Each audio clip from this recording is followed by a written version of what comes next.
who had cheated death in the cemetery outside Goodsprings cheated death once again, and the Mojave Wasteland was forever changed.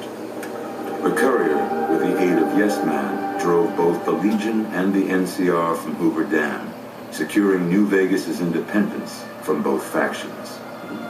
With Mr. House out of the picture, the remaining Securitrons on the Strip were hard-pressed to keep order. Anarchy ruled the streets. When the fires died, New Vegas remained, assuming its position as an independent power in the Mojave.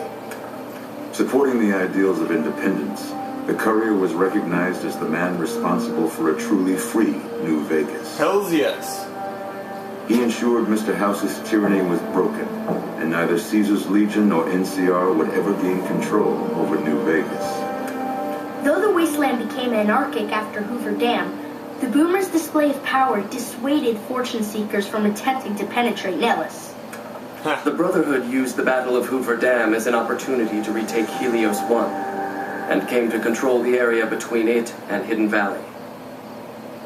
With no organized opposition, their patrols began monitoring trade along I-15 and 95, seizing any items of technology they deemed inappropriate.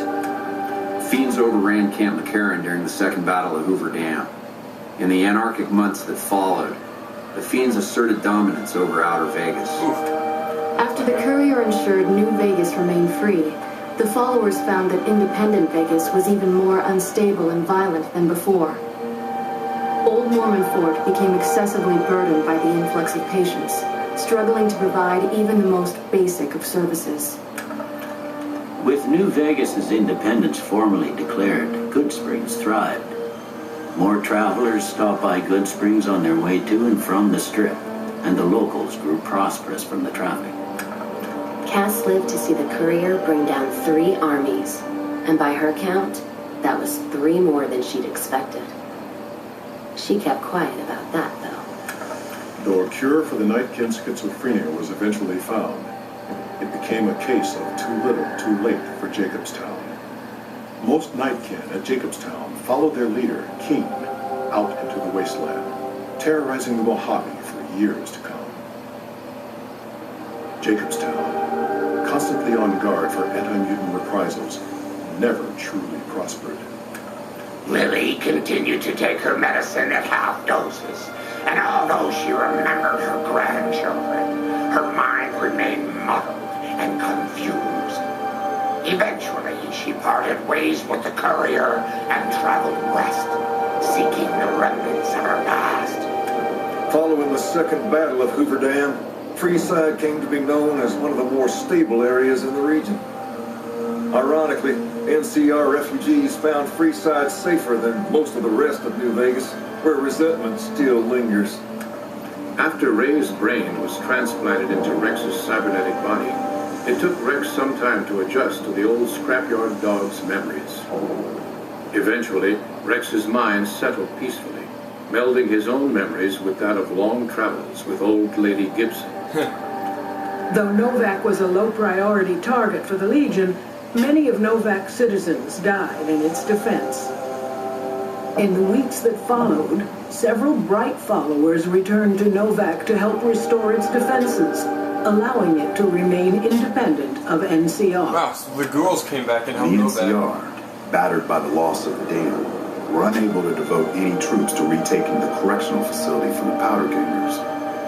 As a result, Powder Ganger raids on caravans became an unfortunate fact of life in the Mojave for years to come. Armed with a wide array of improvised explosives and stolen weapons, the Vault 19 Powder Gang tormented the Mojave Wasteland for years. Citizens of the NCR were favorite targets, and they always suffered the worst fates. Brim Slim proves to be an able-minded, if not able-bodied, sheriff for Prim. And due to his slow speed, some crooks get away without a scratch. But Prim continues to prosper under his watchful, robotic eye. Need to travel with the courier until one of his memories... I can't even read it that fast. And so the courier's road came to an end, for now. In the new world of the Mojave Wasteland, fighting continued, blood was spilled, and many lived and died just as they had in the old world. Because war never changes. Yeah, we know.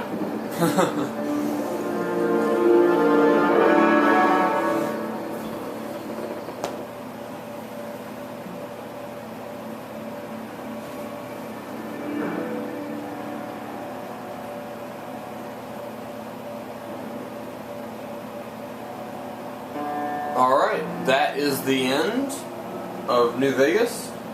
That's the wild card ending for Independent New Vegas. Stay tuned. Coming up is going to be the other three. I think next I'm going to go with the NCR. We'll try that path. So stay tuned for more. There's more to come.